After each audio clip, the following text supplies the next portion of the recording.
रामकृष्ण हरी. माऊलीने जो अभंग लिहिला, आपण भजनामध्ये, कीर्तनामध्ये त्या अभंगापासून सुरुवात असते आणि त्या अभंगाच्या माध्यमातून माऊलीने पांडुरंगाचे गुण सांगितलेले आहेत. तर ते मी तुम्हाला छोटासा प्रयत्न आहे माझा सांगण्याचा प्रयत्न करतो प्रवचनाच्या माध्यमातून. रूप पाहता लोचनी सुख झाले हो साजनी, तो हा विठ्ठल बरवा, तो हा माधव बरवा. बहुत सुकृताची जोडी, म्हणून विठ्ठली आवडी, तो हा विठ्ठल बरवा, तो हा माधव बरवा. माऊलीनं या अभंगाच्या माध्यमातून जगाच्या मालकाचं, पंढरीच्या पांडुरंगाचं वर्णन केलेलं आहे. ती एक तुम्हाला सांगण्याचा प्रयत्न करतो. भगवंताचे रूपाचे वर्णन माऊलीने या अभंगामधून केलेत. आत्मिक आनंद आणि विठ्ठलाच्या दर्शनाने जो आनंद मिळतो परमानंद स्थितीवर, डोळ्यांनी रूप पाहिल्यावर मन तृप्त होते, जणू काही सर्व सुखाचा सागर अनुभवाला मिळतो. आणि ही अवस्था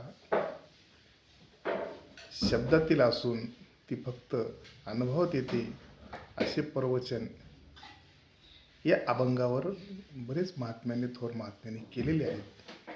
पण मी काही कीर्तनकार नाही, काय नाही, तुमच्यासारखा एक सर्वसाधारण व्यक्ती आहे. तर भजनाचा नाद आहे म्हणून चॅनल चालवायचं मी थोडं बोलण्याचा प्रयत्न करतो. रूप पाहता लोचनी सुख झाले हो साजने. माऊलीने सांगितलंय आपल्या डोळ्यांनी, म्हणजे लोचनी म्हणजे डोळे, भगवंताचे रूप पाहिल्यावर मन तृप्त होते, आनंदी होते. ही अवस्था इतकी सुंदर आहे. साजनी म्हणजे सखीला सांगता येत नाही. साजनी म्हणजे सखी, सांगता येत नाही असे माऊली म्हणतात. जसे आपण भोजन केल्यावर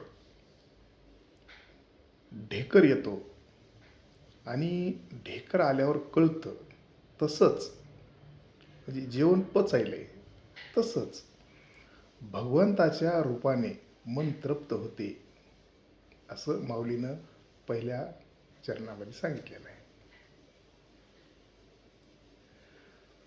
दुसरं चरण आहे, बहुत सुकृताची जोडी, म्हणून विठ्ठली आवडी.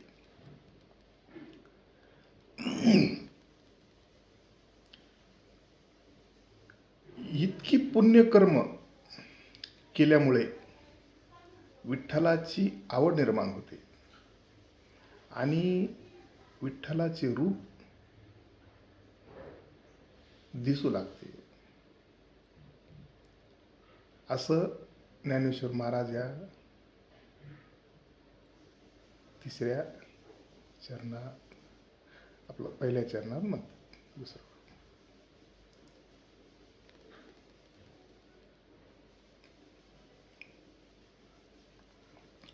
तिसऱ्या चरणात म्हणतात. आणि चौथं चरण आहे, सर्व सुखाचे आगर बाप रखमा देवीवर. हे रूप सुखाचा सागर आहे. माऊलीने सांगितलं, हे देवा, हे पंढरीच्या पांडुरंगा, तुमचं जे रूप आहे हे पाहिल्याच्या नंतर खूप सुखाचं सागर आहे. आणि बाप रखमा देवीवर, सर्व सुखाचे आगर बाप रखमा देवीवर. बाप रखमा देवीवर असे संत ज्ञानेश्वर महाराज का म्हणतात, असे प्रवचनामध्ये सादर केलेलं आहे. तर सरळ सरळ भावार्थ आहे या रूप पाहता लोचनी अभंगाचा. याच्या माध्यमातून खूप काही बोलण्यासारखं आहे. जसं की ही भक्ती केवळ बाह्य रूपात नाही नसून ती आत्मिक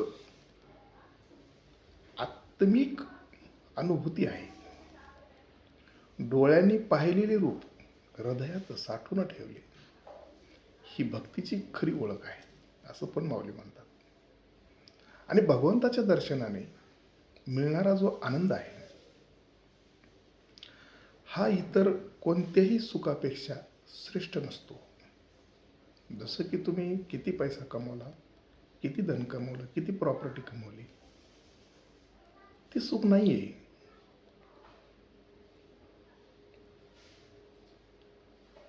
भगवंताच्या नामस्मरणात असं विसरून जायचं, विसरून. परत माऊली काय म्हणतात, ज्ञान आणि भक्तीचा संगम. ज्ञानी माणूस आहे आणि त्यांनी जर भक्ती केली पांडुरंगाची, संगम झाला, तर ज्ञानेश्वर महाराज या अभंगातून ज्ञान आणि भक्तीचा सुंदर संगम साधला आहे.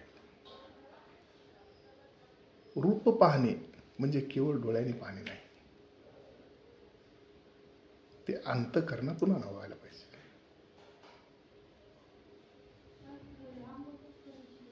हा अभंग वारकरी संप्रदायामध्ये खूप महत्त्वाचा आहे. विठ्ठलाचा गाभा आहे. खूप खूप म्हणजे अथांग आहे, सांगण्यासारखं खूप आहे. रूप पाहता लोचने हा अभंग आपल्या भगवंताचे रूपावर प्रेम करायला शिकवतो आणि त्यातून मिळणाऱ्या परमानंदाचा अनुभव घ्यायचा सांगतो. ही भक्तीची सर्वोच्च पायरी आहे. या अभंगावर अनेक कीर्तनकार आणि प्रवचनकार प्रवचन देतात. आता कसं असतं, ज्यांनी जसा अभ्यास केला, ज्यांनी जसं ज्ञान मिळवलं, तशा त्यांना सांगण्याच्या भाषेमध्ये ते सगळे सांगतात.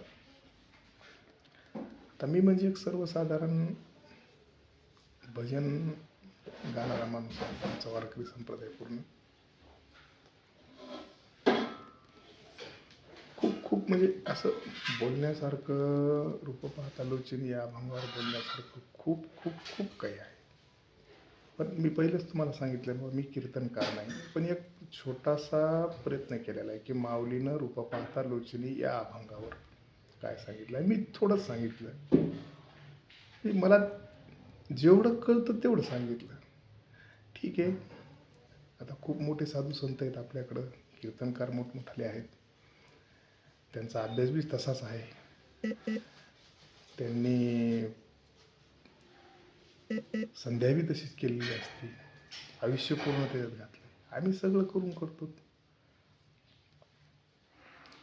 की तो हा विठ्ठल बरवा, तो हा माधव बरवा. किती सुंदर आहे बरं.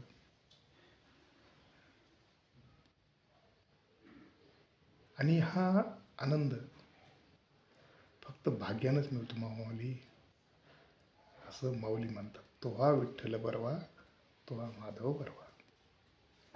हे आनंद फक्त भाग्यानंच मिळतो. उजळले भाग्य आता अवघी वारली चिंता. आणि सर्व हिडीव पाहणाऱ्यांना माझी एवढीच विनंती आहे, मी असे दररोज आता प्रवचनाच्या माध्यमातून 5-5, 10-10 मिनिटाचे ब्लॉग टाकणार आहे.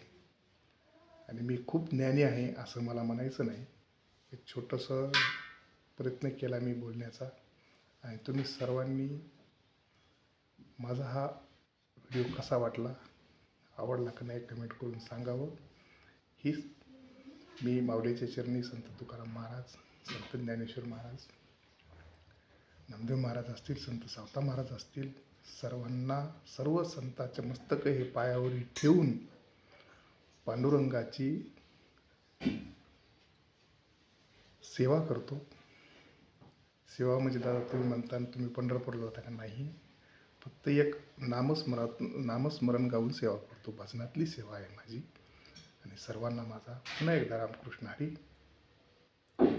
या गोड भावाकडून काही चुकलं असेल, काही वाक्य चुकले असतील तर क्षमा असावी.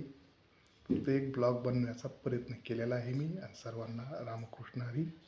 पुंडलिकावर हरी विठ्ठल श्री ज्ञानदेव तुकाराम पंढरीनाथ भगवान की जय. माऊली ज्ञानेश्वर महाराज की जय. जगद्गुरु तुकाराम महाराज की जय. श्री संत सावता महाराज की जय.